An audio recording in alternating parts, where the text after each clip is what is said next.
L'international, maintenant, on a beaucoup plus accès facilement au savoir-faire, au réseau d'affaires, à des gens qui connaissent, qui comprennent comment réussir et qu'on peut facilement adapter et répliquer ici. Ouais. Donc, de plus en plus, on sait que le défi d'internationalisation est important pour le Québec, pour les marchés, pour l'exportation, mais maintenant, de plus en plus, on voit le maillage d'affaires. Mhm. Parce que, bon, les entrepreneurs en technologie, surtout, c'est très niché. Les personnes clés ou les clients sont à l'extérieur, les gens compétents. Maintenant, on peut le faire.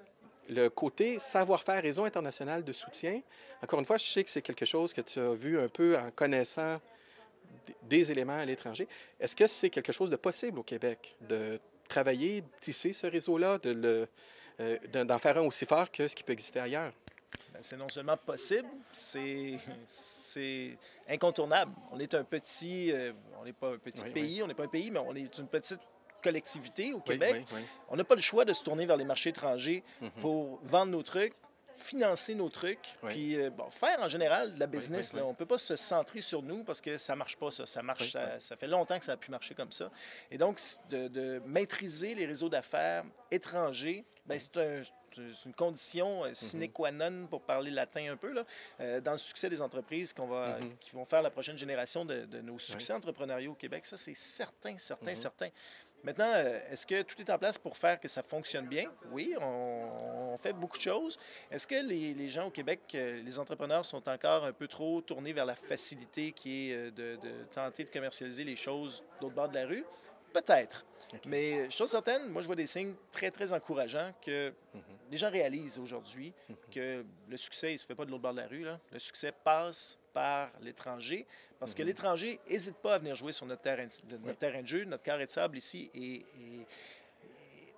bombardé d'offres venant de l'étranger. Ben nous, on ne peut pas se limiter Mhm. à notre carré de sable ici. Oui. Il faut qu'on sorte. Il faut qu'on aille vers les terrains de Oui. jeu et Oui. les carrés de sable étrangers. Ça, je pense que les gens comprennent. Oui, je le croirais. Récemment, il y a eu une mission commerciale d'importance du Québec, bien, en fait de Montréal, du maire, en Israël.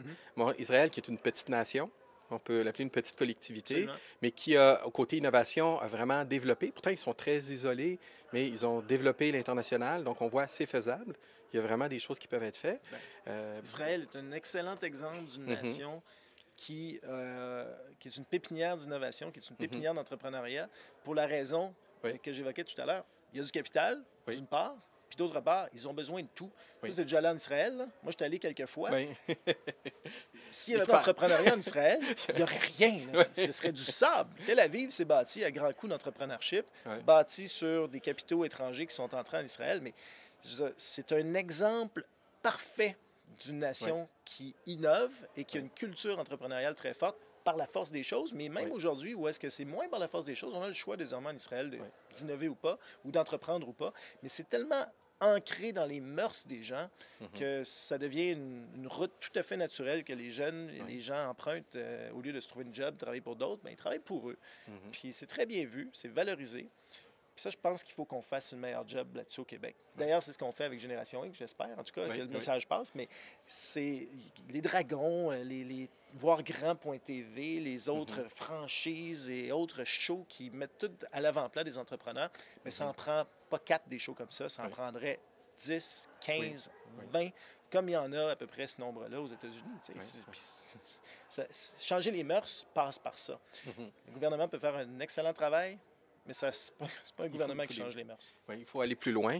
Un des trucs qu'on voit dans le phénomène américain, qu'on voit récemment, il y a un développement régional vers le nord-est Amérique pour l'entrepreneuriat, le capital de risque. Mhm. On voit que New York, le maire Bloomberg, est extrêmement agressif pour déplacer, concurrencer la Silicon Valley. On le voit qu'il y a un déplacement de l'ouest vers l'est Oui. de l'entrepreneuriat innovation. Boston, qui est resté le centre mondial pour les technologies de pointe, très, très diversifié, un peu à l'image de Montréal. Mhm. Boston, ce qui est frappant quand on va là-bas puis on travaille avec les gens qui sont extrêmement dynamiques, Boston est à peu près la même taille que Montréal. C'est la même taille en termes de grandeur d'entreprise. C'est la grande ville américaine la plus proche de Montréal, c'est 5 heures d'auto. Oui. Donc, il y a vraiment une proximité de ce côté-là. Et on voit que les conditions de savoir-faire sont disponibles. Vraiment, je pense qu'on n'a pas besoin de faire un énorme pas pour en tirer profit.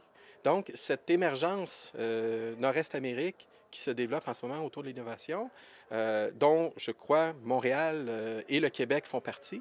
On a lancé Défi Montréal, vraiment sur le modèle de Boston, justement, à cette intention-là, de voir et de développer et de s'intégrer dans ce mouvement-là assez important. Donc, on va se souhaiter vraiment que ça puisse se développer. Encore une fois, Génération Inc., bravo. Merci. Je pense que la culture entrepreneuriale, on en a beaucoup parlé, c'est fondamental. Encore une fois, de connaître, valoriser, développer. Donc, on est vraiment très heureux de vous avoir et je pense qu'on vous souhaite longue vie. Ben, et à vous de même. Tous les efforts qu'on fait sont. Il n'y a pas de petits efforts. C'est bon. Tous comptent. C'est bien. Merci beaucoup. Merci.